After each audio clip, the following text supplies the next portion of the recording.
શ્રી હિરપરા કન્યા વિદ્યાલય કાલાવડ વિદ્યાર્થી બહેનો હાર્દિક સ્વાગત છે. ધોરણ 11 વિષય મનોવિજ્ઞાન, પાઠ નંબર 7 ભાષા અને પ્રત્યાયન.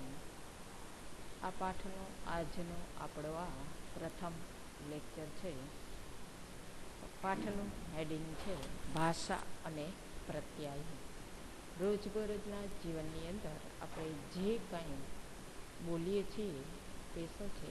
ભાષા, કે જેના દ્વારા આપણે આપણી લાગણી, વિચારો, અનુભવો ને અન્ય વ્યક્તિ સુધી પહોંચાડીએ છીએ અને આપણે વ્યક્ત કરીએ છીએ. પ્રથમ એકાક્ષરી શબ્દ બોલવાથી બાલ્યાવસ્થાની અંદર ભાષાની શરૂઆત થાય છે. તો બોલવું, લખવું અને સમજ પ્રાપ્ત કરવી, આ આપણે જીવંત પર્યંત આપણે એનો ઉપયોગ કરીએ છીએ. માટે મનોવૈજ્ઞાનિકોએ ભાષા અને તેનો વિકાસ કઈ રીતે થયો છે તેને સમજવાનો પ્રયત્ન આ પાઠની અંદર કરેલો છે. સાથે સાથે આપણા માટે શબ્દ છે પ્રત્યાયન, કે જેને કમ્યુનિકેશન કહેવામાં આવે છે. એક વ્યક્તિ પાસે રહેલા વિચારો, લાગણીઓ કે ભાવોને અન્ય વ્યક્તિ સુધી પહોંચાડવા, જેને પ્રત્યાયન કહીએ છીએ. તો પ્રત્યાયનમાં ભાષાનું ખૂબ જ મહત્ત્વ છે. બીજી વ્યક્તિ સાથે કેવી રીતે, કઈ રીતે, કેવા સંકેતોમાં, કેવા ઈશારાઓ સાથે વાતચીત કરવી, કે એમાં ભાષા ખૂબ અગત્યનો ફાળો ભજવે છે. તો આપણે આ પાઠની અંદર ભાષાની વ્યાખ્યા અને ભાષાના લક્ષણો વિશે સમજ મેળવીશું. તો સામાન્ય રીતે આપણે ભાષાની અભિવ્યક્તિ કરીએ છીએ, એટલે કે બોલીએ છીએ. તો એ ભાષાની અભિવ્યક્તિ આપણે કઈ રીતે કરીએ છીએ? બોલીને, લખીને, સંકેતો કે ઈશારાના હાવભાવ દ્વારા આપણે એકબીજા સાથે જે કોઈને કોઈ માધ્યમથી જે પ્રત્યાયન કરીએ છીએ, એટલે કે આપણી પાસે રહેલી વાતને અન્ય સુધી પહોંચાડીએ છીએ, ત્યારે તેમાં ભાષાનો મહત્ત્વનો ફાળો છે. બે મનોવૈજ્ઞાનિકોએ ભાષાની વ્યાખ્યા આપેલી છે. NCERTના અભ્યાસક્રમ મુજબ 2006માં આપેલી વ્યાખ્યા અને સેન્ટ્રોક નામના મનોવૈજ્ઞાનિકે 2005માં આપેલી વ્યાખ્યા. કે ભાષા એ શું છે? તો કે જે આપણે મૌખિક, લેખિત અને સંકેતો દ્વારા કોઈને કોઈ પ્રતીકો દ્વારા અન્ય વ્યક્તિ સુધી જે પ્રત્યાયન કરીએ છીએ, એટલે કે એક વ્યક્તિ પાસે રહેલા વિચારોને અન્ય વ્યક્તિ સુધી આપણે પહોંચાડીએ છીએ, તેમાં જે શબ્દોનો આપણે ઉપયોગ કરીએ છીએ તે ભાષા છે. એટલે કે પ્રતીકોના તંત્રના આધારે મૌખિક, લેખિત કે સંકેતોમાં રચાયેલું પ્રત્યાયનનું સ્વરૂપ, જેને ભાષા કહેવામાં આવે છે. અથવા NCERTના નિયમ પ્રમાણે ભાષા એ શું છે? ભાષાની અંદર આપણે વ્યાકરણના નિયમોનો ઉપયોગ કરી અને ભાષા બોલીએ છીએ, જેમાં કર્તા, કર્મણી, ક્રિયાપદ, વિશેષણ, સંયોજક, શબ્દ સમૂહ જેવા અન્ય શબ્દોનો ઉપયોગ કરી અને આપણે ભાષા બોલીએ છીએ. માટે અમુક નિયમો દ્વારા સંગઠિત પ્રતીકોનું એક તંત્ર છે કે જેનો ઉપયોગ આપણે એકબીજા સાથે પ્રત્યાયન કરવામાં કરીએ છીએ. હવે જોઈએ આપણે ભાષાના લક્ષણો. તો ભાષાની અંદર મૂળભૂત 3 લક્ષણો છે. વિદ્યાર્થી બહેનો, આજે આપણે ટોપિક ભણી રહ્યા છીએ ભાષા અને પ્રત્યાયનની અંદર કોવિડ-19ની પરિસ્થિતિના કારણે પાઠ નંબર જે 7 છે તેમાંથી અભ્યાસક્રમમાંથી ચાલુ વર્ષ માટે આ 3 મુદ્દા રદ કરેલા છે. ભાષાની વ્યાખ્યા આપણે જોઈ સમજાતે, તેમના લક્ષણો અને ભાષાના વિવિધ પાસાઓ. ભલે આપણને પરીક્ષાની અંદર પૂછાવાના નથી, પરંતુ અભ્યાસક્રમની અંદર જે મુદ્દાઓ સમાવિષ્ટ છે તેની આપણે સમજ મેળવીશું, કે જે નિયમોનો ઉપયોગ કરી અને અન્ય વ્યક્તિ સુધી આપણે જે પ્રત્યાયન કરીએ છીએ એમાં વપરાતા શબ્દો કે જેને આપણે ભાષા કહીએ છીએ. આ ભાષાના મૂળભૂત 3 લક્ષણો આપેલા છે. પ્રતીકોની ઉપસ્થિતિ, કે જે કાંઈ આપણે બોલીએ છીએ તેમાં કોઈને કોઈ પ્રતીકોનો આપણે ઉપયોગ કરીએ છીએ. બીજું છે નિયમોનો સમૂહ. આપણે જોયું કે વ્યાકરણના નિયમોને ધ્યાનમાં રાખી અને આપણે ભાષા બોલીએ છીએ. બે શબ્દોને જોડીને બનતો શબ્દ કે જે શબ્દ સમૂહ. તો આવા શબ્દોનો ઉપયોગ કરી અને આપણે ભાષા બોલીએ છીએ. અને ભાષાનું ત્રીજું અગત્યનું લક્ષણ છે પ્રત્યાયન, કે જેમાં આપણે જેનો ઉપયોગ કરવાનો હોય, જે શબ્દ બોલવાનો છે, જેના વિશે આપણે અન્ય વ્યક્તિ સાથે વાતચીત કરવાની છે, સંદેશા વહન કરવાનું છે, જે લખીને પણ કરી શકીએ છીએ, બોલીને પણ કરી શકીએ છીએ અને હાવભાવ દ્વારા પણ કરી શકીએ છીએ. તો એમાં જેનો આપણે ઉપયોગ કરીએ છીએ તે પ્રત્યાયન ખૂબ અગત્યનું છે.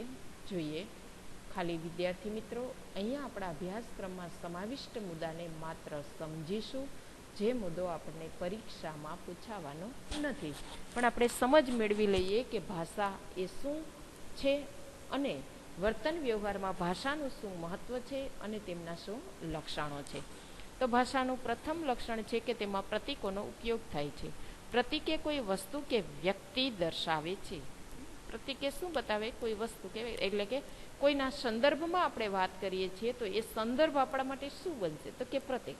પક્ષી વિશે આપણે વાત કરીએ છીએ તો પક્ષી એ પ્રતીક છે. કોઈ વિશે આપણે પર્યાવરણ વિશે પ્રત્યાયન કરીએ છીએ તો પર્યાવરણ આપણા માટે શું બનશે? પ્રતીક. જ્યાં તમે રહો છો તેને તમે શું કહો છો? ઘર. એ સ્થળ જ્યાં તમે ભણો છો એને તમે શું કહો છો? શાળા.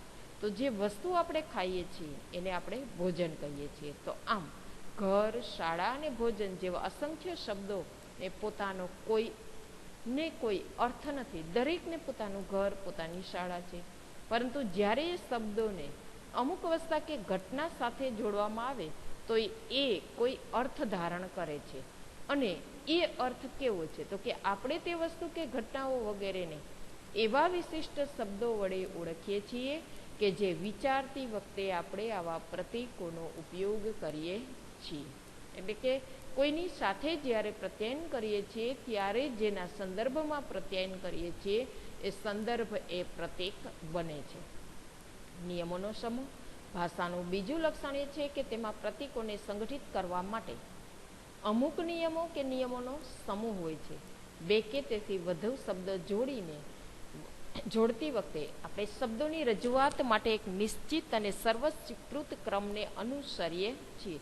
એટલે કે જે કાંઈ વાત અન્ય સાથે આપણે પ્રતીકોનો ઉપયોગ કરી અને વાતચીત એટલે પ્રત્યાયન કરીએ છીએ ત્યારે અન્ય શબ્દોને જોડી, શબ્દ સમૂહ બનાવી, એમને વ્યાકરણના નિયમો પ્રમાણે એ શબ્દોને વાક્ય રચનાની અંદર ગોઠવી અને પછી આપણે અન્ય સાથે વાતચીત કરીએ છીએ કે પ્રત્યાયન કરીએ છીએ.